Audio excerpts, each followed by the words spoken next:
Vakratunda Mahakaya Suryakoti Samaprabha Nirvignam Kuru Me Deva Sarvakaryeshu Sarvada Saraswati Namastubhyam Varade Kamarupini Vidyarambham Karishyami Siddhir Bhavatu Me Sada Gurur Brahma Gurur Vishnu Gurur Devo Maheshwaraha Gurudeva Param Brahma Tasmai Shri Gurave Namaha.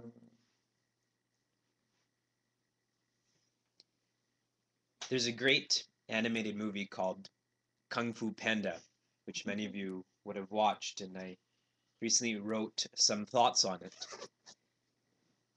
When Po, the main character, he finally has the opportunity to read the Dragon Scroll, and he slowly opens up that Dragon Scroll, and you see his eyes that are growing in size.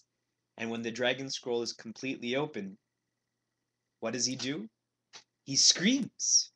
He screams out of fear. Because what does he see in that Dragon Scroll? He sees himself.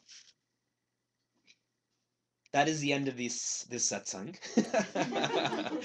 There's a cause for fear, and that's the solution to fear, is ourselves.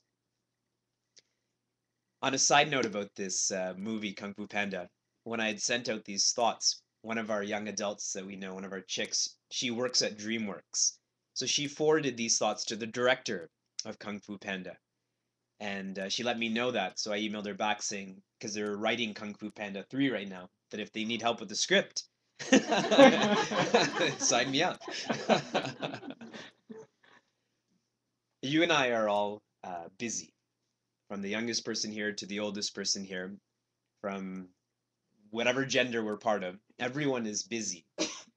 Yet continuously you all take time to focus on self-development through such forums. So I truly am grateful to all of you for making this important, because when you make this important, it becomes more important to me as well, and to our hosts for putting in more efforts to facilitate this training. This evening, we are going to focus on the topic, we're going to explore the topic of giving up fear. And though we will focus on fear, all other vices come with that. Whether you call it stress, anxiety, worry, anger, depression, it doesn't matter. But giving up fear. If we reflect sincerely on the presence of fear in our lives, one word comes with fear, and that is destruction. Wherever there is fear, there is destruction. And we have scriptural references to this. In Srimad Bhagavad Gita, when this war is about to begin, you have this character who's portrayed as being fearless, but then fear creeps into his personality, and that fear continues to grow and grow and grow. And this person who is going into the battle fearless, going into responsibilities fearless, starts shaking. His hair stands on end, his mouth becomes extremely parched. He becomes full of fear. This destruction we experience in our own lives as well, whether it's applying for a job, and there's fear of whether I should apply or not. To a certain school, there's fear of whether I should live away from home or not. Towards certain exams, whether I should put myself on the line, and should I tell people I'm writing this exam, because then I have to tell them about how I did as well. There's people who are afraid of driving, people who are afraid of flying, and on and on and on. Destruction takes place. When I'm afraid of you, then violence begins. Why is there wars between countries? Perhaps because they are afraid of each other. Even within it's one's own country, civil wars, there's fear in that nation as well, where polls take place, where voting takes place. We see that happening. So fear and destruction, they're partners.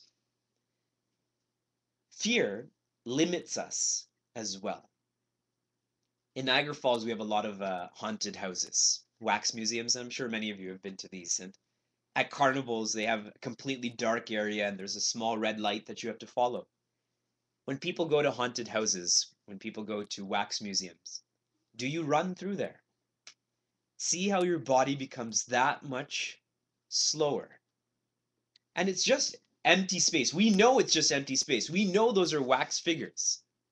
Even if you're walking down in this basement and the lights are off, don't you move a little bit slower?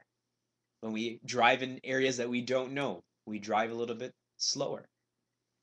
See how it limits us. Fear is abnormal. Many of us like to believe that fear is normal. It helps me be careful. It's a part of living. But if fear was normal, it would be good for our health. We know that that which is good for our health is natural, is normal. But if it doesn't make me healthy, and we just talked about destruction, we talked about limits, then how can fear be normal? But this will all come into our radar if we reflect on this. If we don't reflect on it, then we treat fear to be quite normal, treat it to be a part of life. It requires that reflection. Today, someone was asking me if I had some downtime before I came out to eat dinner. And I said every time I leave Niagara Falls, it becomes downtime. As long as I'm in Niagara Falls, there's no downtime. But when I leave, every moment is downtime. In Niagara Falls, all I engage in is execution. Outside of Niagara Falls, all I engage in is research and development. And if you study technology corporations or car corporations, those who are putting money into R&D, putting in time and effort into R&D, those are the companies that are excelling. But those who only focus on execution, they get by for some time, but they can't keep up with the rest of the companies. Reflection is a form of research and development. What are you researching? Yourself. And if we reflect, naturally development will take place.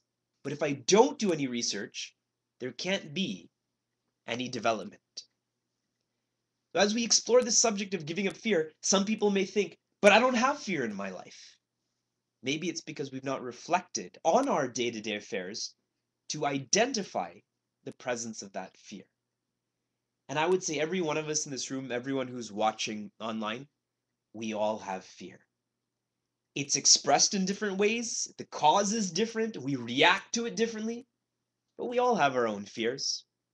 Some it's physical, darkness. Some it's social, public speaking. Some it's future-oriented. What will happen when I'm no longer around? What happens if I can't pay everyone that works for me? And on and on and on. Reflection will help us become acutely aware of this vice and how this is destructive to my health. This is limiting my health. And certainly it manifests in the body. But where does fear take root? In the mind. When Poe opens up that dragon scroll, it's just a mirror. It's just glossy paper. And he sees himself. Fear lives in the mind. So after I reflect on the destructive and limiting nature of fear, I have to start to introspect. When we introspect, we have to become inward looking. Our bodies and minds are created extrovert. Our ears, you can hear me and I can hear the air conditioner or the honking outside, but I can't hear my own peristalsis. I can't hear the food going through my body or the blood flowing through my arteries and veins because my ears are created extrovert. Same thing with my tongue. My tongue can't taste the saliva or my cheeks, but my tongue can taste pepper and salt and sweet sugar and so on. It's created extrovert. And the mind too. You and I, what is it that we love to give and hate to receive? Advice. We love to give advice, especially to people who don't ask for it. And if people ask for it, we charge them for it. And when it comes to receiving, no, We love to give advice because we're always outward looking. I'm studying how you're sitting, but I'm not studying how I'm sitting. I'm studying how you have dressed, but I don't study how I've dressed. I judge you for the way you eat. That person put too much Parmesan cheese on her. That person, 3 slices? Come on, they don't need three slices. But here I am doing the exact same thing and expect you not to look at me. But see, the mind, like the body, is created extrovert. This has been shared in Kathopanishad, great scripture. When we reflect on the presence of fear in our lives, we begin to introspect. And in our introspection, we know we have to change our strategy with which the way in how we're living. Because feel the presence of that vice. I feel the presence of that enemy. Fear is just a disturbance. It's a disturbance in the mind. If you go to a dark room and it's your room, which you've slept in for 100 days, 1,000 days, 10,000 days, you know everything that's in that room because you paid for it. But when you go into that room and it's dark, is the mind calm or is the mind disturbed? The mind tends to be disturbed, and so it starts projecting. What if this is there? Did I leave the window open? And on and on and on. No different than a movie. We know what's going to happen in this scary movie. Scary movies are not that creative. Scary movies are like Bollywood movies. We know what's going to happen. But we pretend to be entertained and we get lost in that. We know what's going to happen, but the mind is disturbed, so it keeps on, it goes on this dialogue. What if this happens? What if this happens? What if this is there? What if that doesn't happen? And on and on and on. But if the mind was calm, that fear wouldn't be present. It's the disturbance in the mind that is causing all of this. It would be great if you and I could visualize the next time we're in a fearful circumstance, visualize the mind being quiet instead of disturbed. Instead of all of the labels, judgments, projections that are being put out there, visualize the mind being quiet. And there's nothing to be afraid of then. Fear is a disturbance in the mind. Fear then gets projected outside. Though that fear is within me, I project it outside. Someone was asking me today in sociology or in a subject that they're studying, they say that the greatest fear that humans have is death, which is true, but there's actually 3 fears that we have equal resistance to. Sociologists would say that the 2 greatest fears humans have is death and public speaking. But why is it that we fear public speaking? So we take it at face value. We don't reflect on it more. Why do I fear public speaking? If you spoke just with yourself, same subject, and you spoke in front of a mirror, would you be afraid? If you spoke just with your family, your immediate blood relatives, would you be afraid? No. We fear speaking in public, and it's not the actual standing up there and one's voice and subject, it's the judgment that I fear. And what does the judgment cause? The judgment causes sorrow. If that judgment didn't cause sorrow, imagine you stood up there with a microphone and began your subject, and you knew people were judging you, but they're judging you positively. They're speaking so well. I'm glad that I can listen to them on this subject. Is there any fear then? But I project that people are not enjoying themselves, that people are bored, that people are making fun of me, so it causes sorrow. So the second fear, and I say this second not because the first is more, but in a parallel line, the second fear is fear of sorrow. So we do fear death, we fear sorrow, going back to public speaking. And there's one more fear. Why is it that you and I fear the dark? Why is it that we're afraid to drive we drive slower in West Virginia and slower in Dakota. There's a North Dakota and a South Dakota. There's no just Dakota, right? Whenever I meet Canadians and Americans, if you ask a Canadian and they came somewhere in the States last week, if you ask them where they went, they'll say, I went to Portland, Oregon, or I went to um, Nashville, Tennessee. Nashville is the capital of Tennessee, right? They'll say that. But if you ask an American, they went to Canada last weekend. Where did you go last weekend? Canada. There's 5,000 kilometers. Which part of Canada did you go to? We have provinces. We have capital cities. We speak English. Why is it that we drive slower in places that we're not familiar with? We have fear of the unknown. Darkness makes that which is known unknown. In a country where if I drive in Pittsburgh, I know all these roads. I know where I'm going, so I drive freely.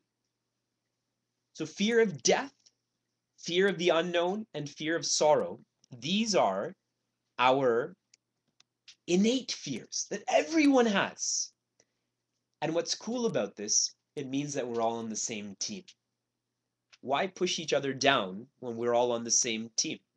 What you fear, I fear too. Why not support each other rather than, again, push each other down and make you more afraid? Going to Kung Fu Panda, I don't know why, I'm in this 2-week period, I'm just very infatuated by this movie. Tai Lung, he beats the Furious Five or whatever their name is and sends them back. Instead of destroying them, he sends them back to tell Master Shifu and Po and everyone that he's coming.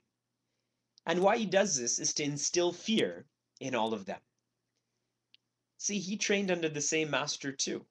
Why is it that he's trying to destroy them when he should be on the same team? We're afraid of death, the unknown, and sorrow. We project all of this outside. I project death through movies. I project death through darkness. I project sorrow through failure. I project sorrow through public speaking, judgment. It's all projected outside. But where did the disturbance take place? In me. When you and I are quiet, we become fearless. Master Shifu is trying to find inner peace, right? And when he doesn't have inner peace, he's afraid. And when he finds inner peace, then he's not afraid. So when that disturbance goes away, fear goes away too. And what I'm trying to share here is fear isn't that real. We objectify fear when it's elusive.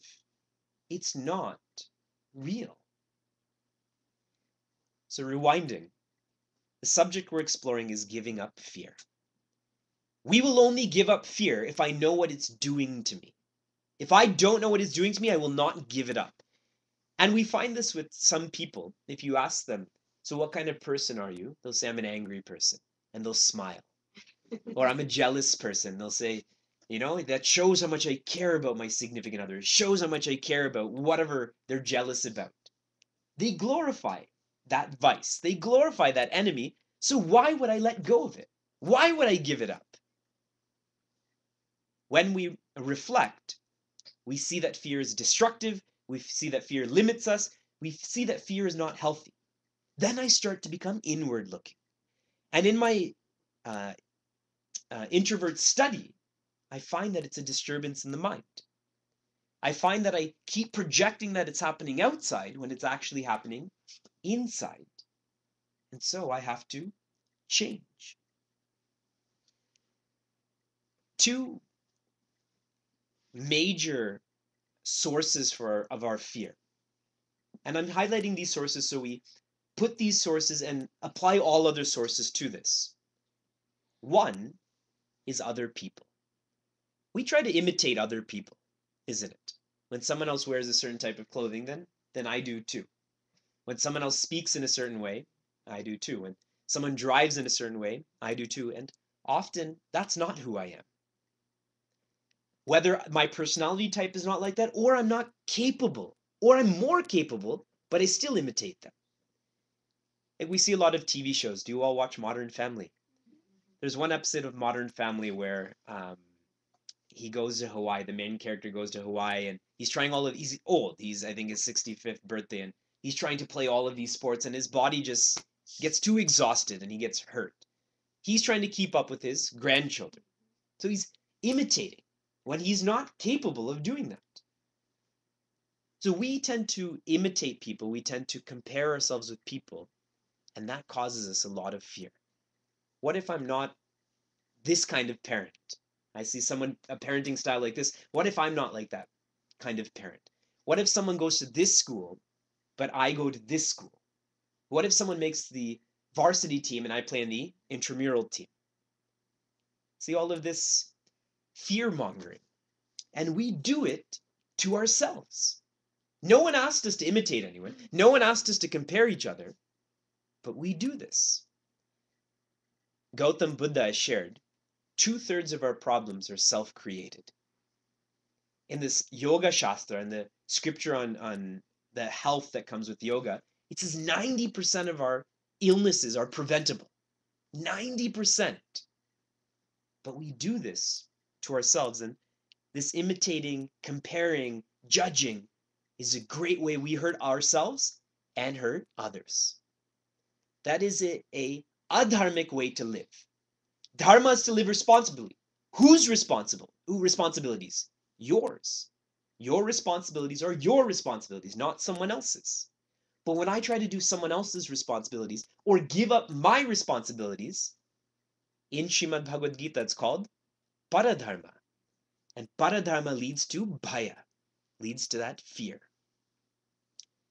This is a major cause for us to bring in fear to our lives, into our lives. And another major cause is our focus on fruits. Now here I don't mean physical fruits like oranges and bananas and so on. I mean here the fruits of our actions.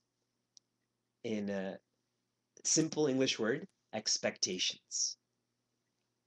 I expect that I'll get here. I left Niagara Falls at I think 1:30 or 1:45, and I expected to get here at 5:30 or 5:45. But what if there's traffic? And I have that fear. What if there's traffic? And if I'm in traffic, what if I'm late? But can I really change traffic? When I'm in traffic, can I really change that?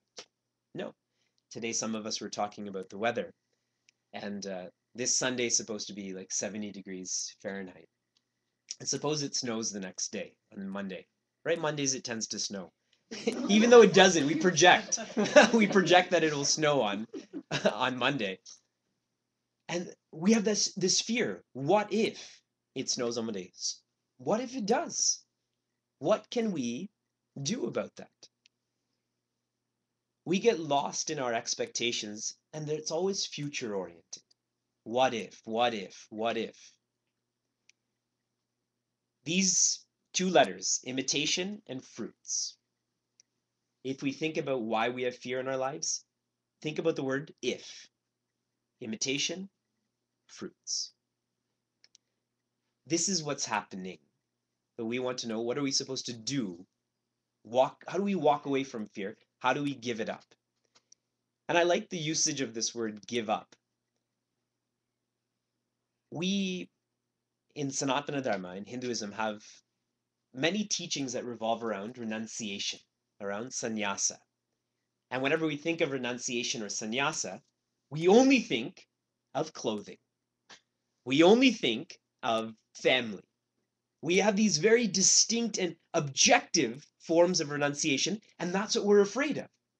I don't want to change. I like wearing colorful clothing. That's why should I be a sannyasi? I like green and pink and so on. And I like my family. And I like eating pizza. And I like my name. So why should I renounce any of this? But what is it that a real sannyasi, what is it that a real renunciate gives up? Fear, anger, sorrow, delusion, ego, all these vices. In chapter 5 of Srimad Bhagavad Gita, Lord Krishna highlights this is the most intelligent way to live. And so for you and I, if we can make this teaching of renunciation subjective, then I will give this up. So here's how. We watch a lot of war movies. Even the new Captain America movie is called Winter Soldier, right? I remember it had a huge box office weekend, and even if it didn't, I'd still want to see it. So, Winter Soldier. When we think of war, during war and post-war, there's a lot of fear that comes with that. And specifically for people who come back from war, PTSD, post-traumatic stress disorder. Even now, there's a tragedy that took place last week, possibly because of that. When we think of PTSD, we think of the negativity that comes with it, but we're going to try to make this positive. I want you to think of these letters, but these letters will help us to give up fear. So let's start with P. Instead of thinking of post, think of preparation. Going back to public speaking, one way to overcome the fear of public speaking is prepare. If I'm not prepared, naturally I'm going to be afraid. Think about driving. If I'm prepared with where I need to go, I pull up a Google map, I visualize where the major turns I have to take, I'm less afraid then. Preparing for traveling to another country. I know which medicines I need to take, I know what currency I need. Preparing to meet groups of people. That requires preparation too, physically, mentally. If we are prepared, then the chances of fear manifesting becomes less. But we like to react and we like to be reactive instead of proactive. Our schooling system tends to be like that. Our medical system tends to be like that. Reactive, reactive, reactive. But simply preparing can change a lot of that. Prepare. T, instead of traumatic, we should think of the word think. What is it that I'm afraid of? I had shared this a while back. Remember the last time that you had to call someone that you didn't want to call, or meet someone that you didn't want to meet? And when you're calling them and you're sending this silent prayer to the Creator, please let me get that answering machine. Because then my responsibilities are done. And I'm praying for this to happen. Or you need to meet someone for whatever reason, and there's so much, I have to talk to them, I have to get to know about them, and I haven't seen them, and so they're gonna say this about me and so on. But then you meet them and it's great. If we think about our experiences like this, so many times we had this great fear over a phone call or a meeting when it wasn't that bad. So we just think about, hey, I did this before, I can do it again. Just think, and that fear will go away. What Pujaswami Tejamananda shares about this, about the idea of thinking. What is the worst that can happen? You study for an exam and you fail. You study again and you write it again. You drive somewhere, you get into an accident. That's why we have insurance, right? Everything was so fatalistic. Why would we buy insurance? So we do it again. Even as what is the worst that can happen is that we die. We're all going to die eventually. But if I limit myself, I've already killed myself essentially. Many people live like they won't die, and these same people die like they've never lived. Just because we're alive doesn't make us someone who is living. In an example form, if I have a violin, does that make me a violinist? It just makes me a violin carrier. It doesn't make me a violinist. Many people have pianos in their houses, and when people come, oh, these people must play the piano, they must be so refined. But you just put your coats there. Thank you. It's just a classy way. Oh, I didn't mean it. I didn't even realize you had a piano. But just because you have a piano doesn't make you a pianist. Just because we're alive doesn't make us someone who is living. Living is very different. So what is the worst that can happen? I like this letter a lot, think, and when we get into this, we become fearless in what we do. So what was P? Prepare.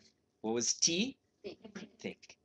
S, which we refer to as stress in the original form of this acronym, we will spin it to surrender. In Kung Fu Panda, Master Shifu and Master Oogway are having a conversation.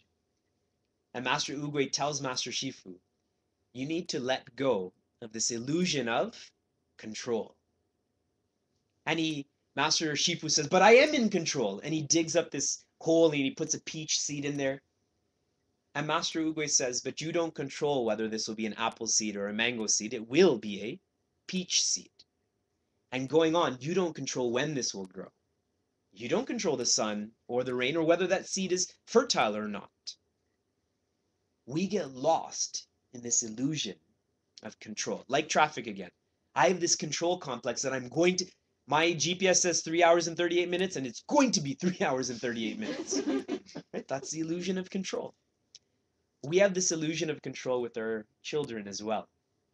In parenting, somehow this illusion of control, we justify it as, I'm a parent. This is a parenting strategy.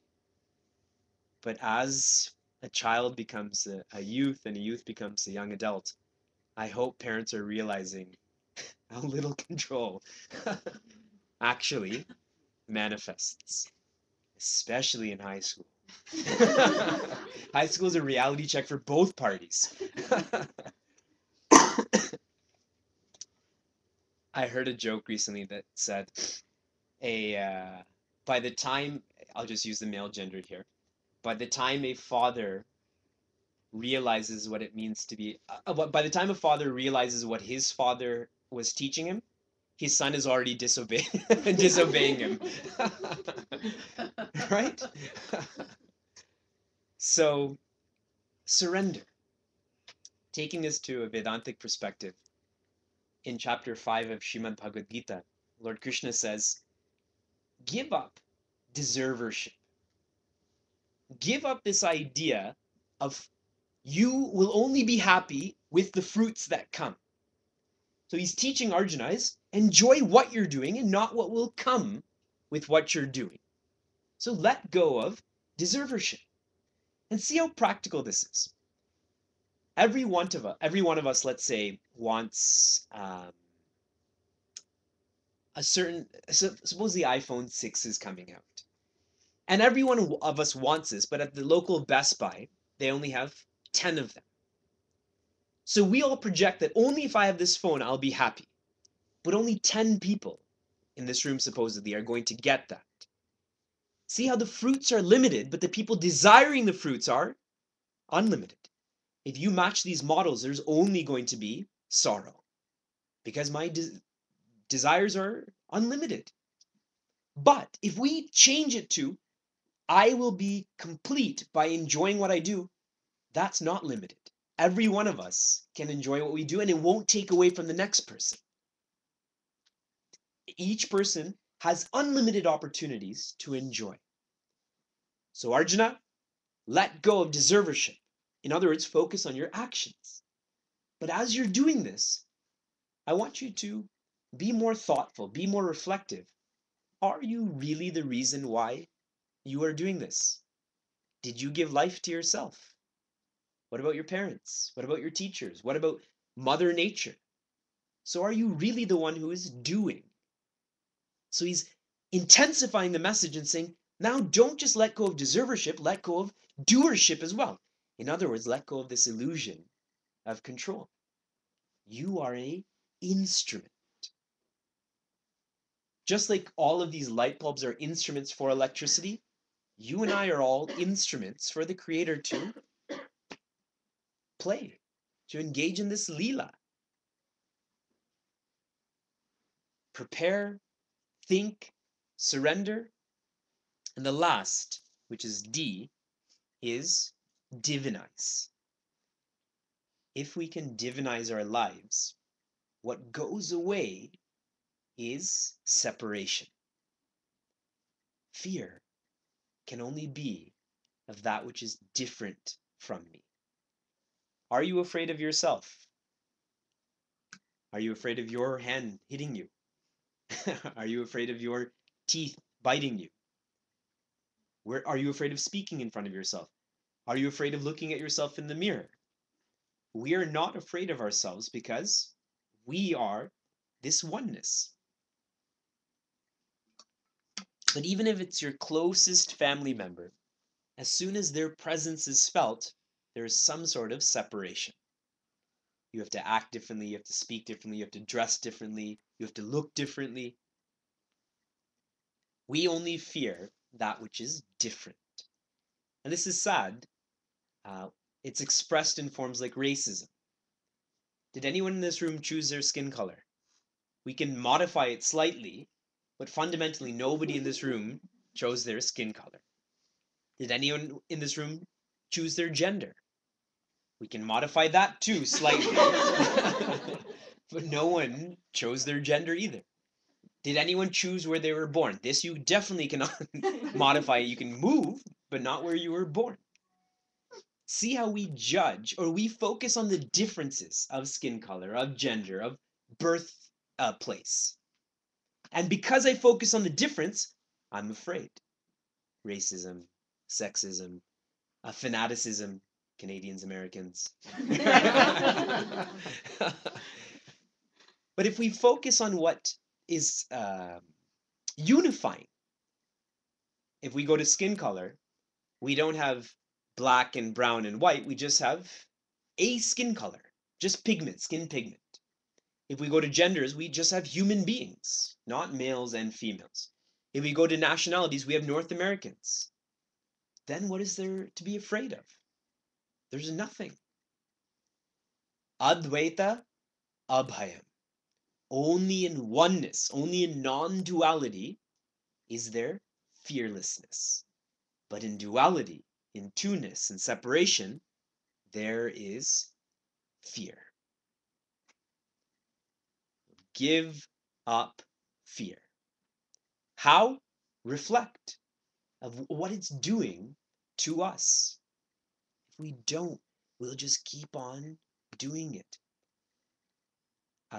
Why is it the dentists require us to go once a year, other than to fund their professions? That in 1 year time, they're hoping that if a cavity develops, if whatever develops, that in that 1 year they'll be able to catch it and fix it. But if it's a 2 year gap, let's say, maybe it's too late and they can't fix it.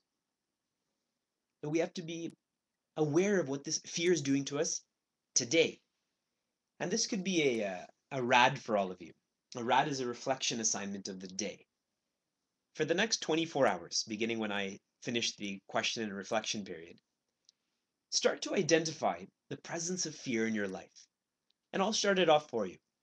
When we watch the Connecticut-Kentucky game, there's going to be a lot of people in this room that will be afraid because Kentucky may be winning. Here we have Connecticut fans, so I'm teasing them. But it's fascinating, even if you're completely neutral towards this game, I'm neutral towards this game, we just develop this attachment to a certain team, and then we fear that team losing. So identify the presence of fear and how it makes you feel. We may justify fear makes me more careful. True, it can, but at a cost. I may be more careful, but then I have the weight of fear on my body, on my mind. Why can't I be careful without the fear?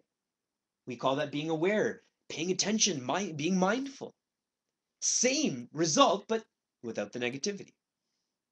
So let me reflect on the destructive nature of fear, on the limiting nature of fear.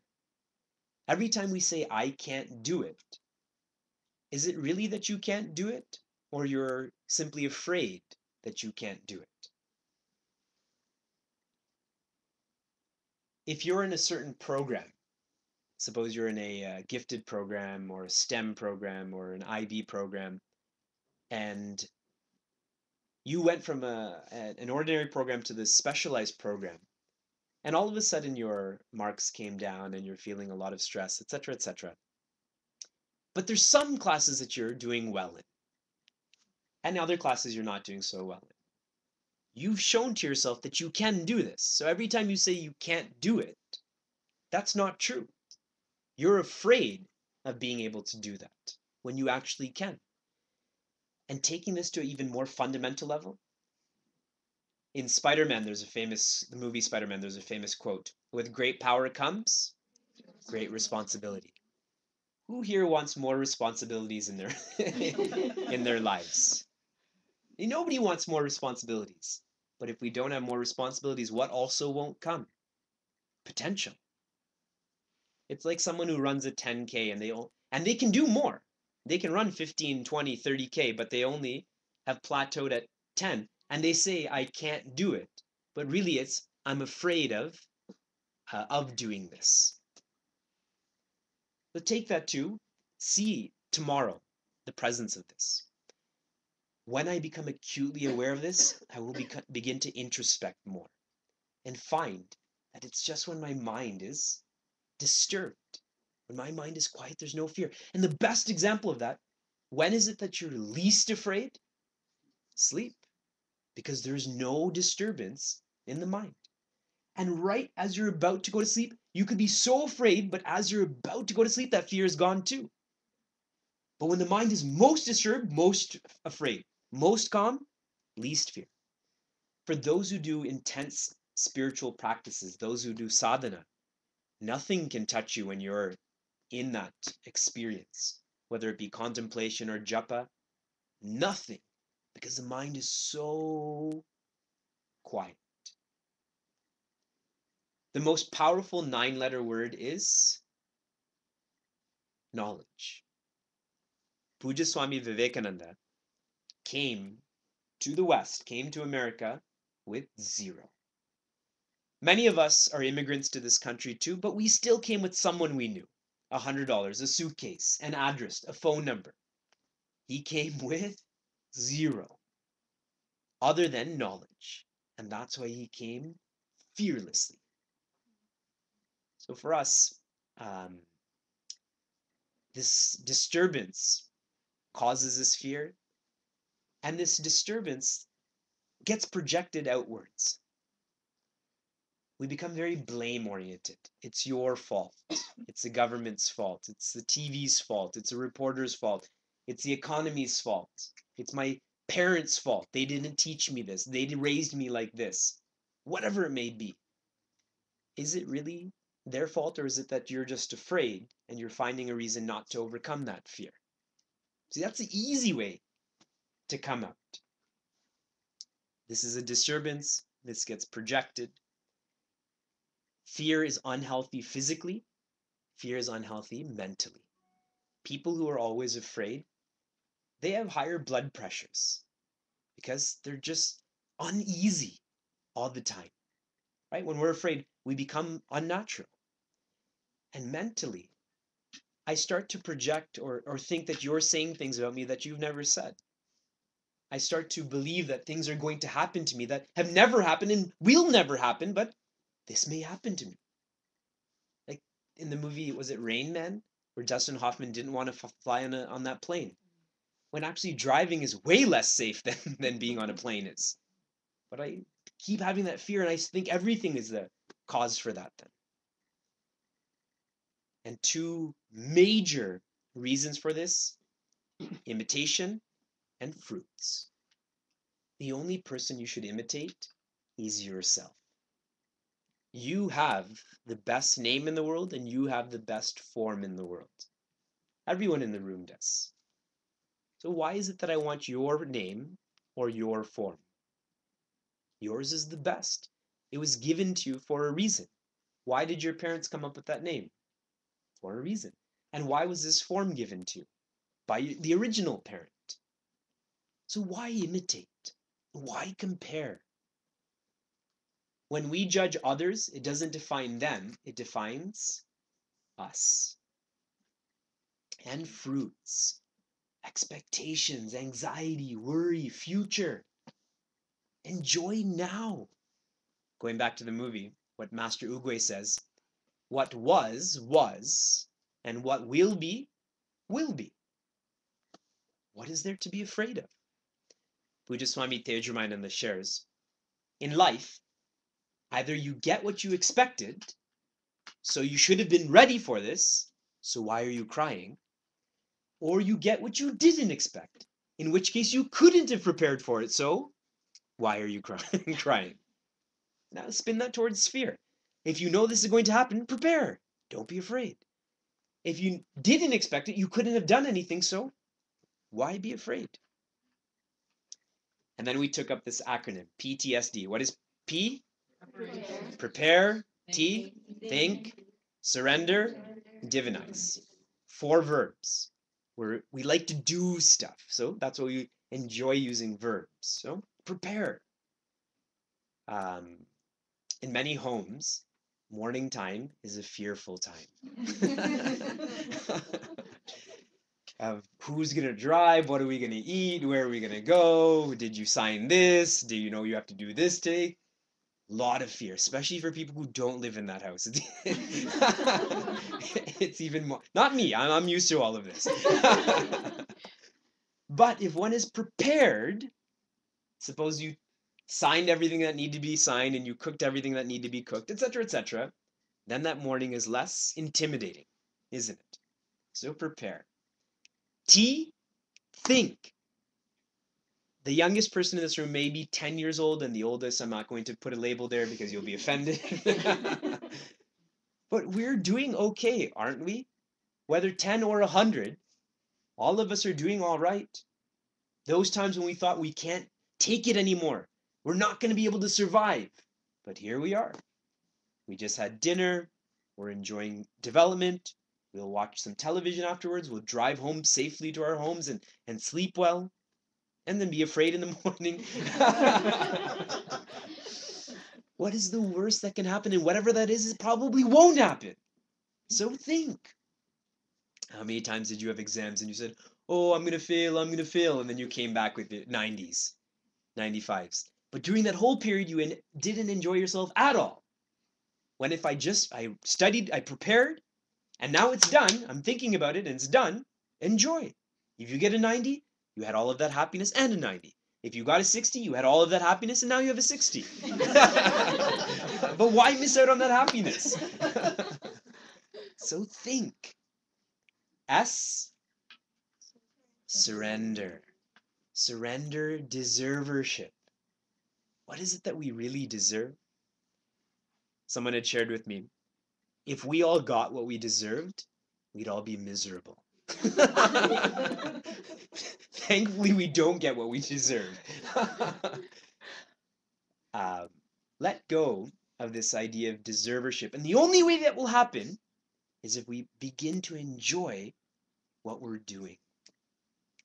I meet too many people who do not enjoy working or going to school or exercising or travel life. They do not enjoy life.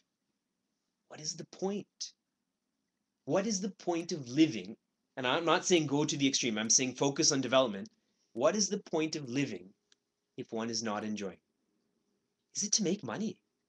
Is it for progeny? Is it to travel? Is it to tell people that I've gone to these places or I've done that? It's to enjoy, be joyous. So let go of deservership. Enjoy what one's doing. Then one gets to letting go of doership.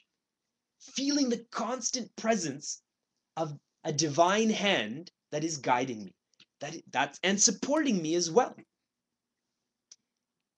There's a wonderful quote by Benjamin Franklin that says, essentially, write your losses in sand and your pluses in marble. Right?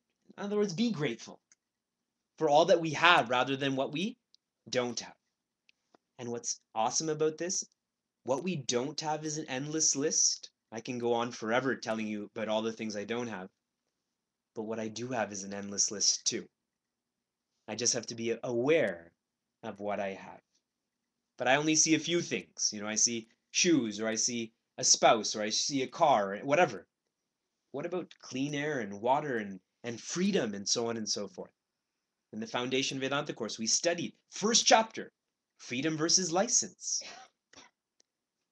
Prepare, think, surrender. D, divinize. Focus on oneness rather than two-ness.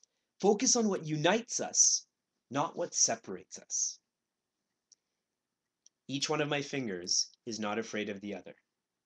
This hand is not afraid of this hand, and on and on and on, because there's only Vivek. Every part of this body is Vivek, so there's no fear. I am experiencing samadhi with this body. That's not good. I should experience real samadhi, but there's no duality. Now we have to do it with each other. And we can do it. Think about your significant other. When you first met them, they were a stranger, wasn't it? So now don't think they're still strangers. We trained ourselves to see the oneness rather than the separation with our significant other. Probably even more so with our children. We see that oneness. So we know how to do it, but we've put a period after family instead of we've made it singular instead of plural, families.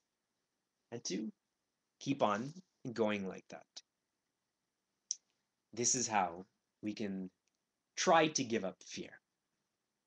My last thought, my mother and father recently moved to India, and they've joined the 2.5 year Vedanta course in Siddhabari in Himachal Pradesh. I studied in Mumbai from 2005 to 2007, and now they've gone to do the same.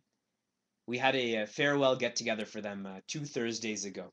It was great. My sister from New Jersey had come with her sons, and my younger sister. Everyone had come, and we did a skit. All of their children and grandchildren and cousins, everyone did a skit on a Vedanta course survival guide. And I started off saying, you know, you are twice as old as I am, but I studied 9 years earlier than you, so I will be your senior acharya when you come home from the Foundation Vedanta course. Foundation Vedanta course, so the Vedanta course. What I appreciate most about my mother and father going is that if they don't try, they'll never know. They don't know what it means to live in an ashram. I described to them intensely they visited, but you don't know that experience till you try. And if they try and they enjoy it, then they're there for 2.5 years. And if they don't enjoy it, they went on vacation. They get to meet my mom's mother and travel some and come home. For us too, perhaps these are sound thoughts. Perhaps these are boring thoughts. Who knows? But if I really want to give up fear, I should try. If we don't try, we'll never know. So I encourage everyone to try remembering these. Reflect, introspect, imitate fruits, prepare, think, surrender, divinize.